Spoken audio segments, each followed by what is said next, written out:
সকালের নাস্তায় সুজি, হালুয়া আর গরম পরোটা, এটা শুধু খাবার নয়, এটা একটা অনুভূতি। ভোরের শান্ত সময় রান্নাঘর থেকে ভেসে আসা ঘ্রাণটা মনে করিয়ে দেয় ঘরের আপন উষ্ণতা। তেলে ভাজা বা ঝাঁঝালো কিছু নয়, তবু এই সাধারণ খাবারই লুকিয়ে থাকে দিনের প্রথম তৃপ্তি।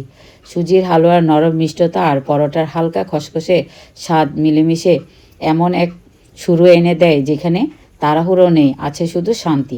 এই নাস্তা খেতে খেতে মনে হয় জীবন খুব বড় কিছু না হলেও ছোট ছোট যত্নে ভর করেই সুন্দর হয়ে ওঠে।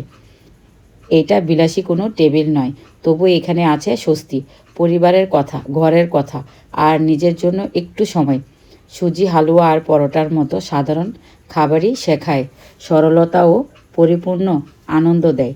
দিনের শুরু যদি এমন হয় তাহলে বাকি সময়টুকু আপনাতেই হালকা হয়ে যায়।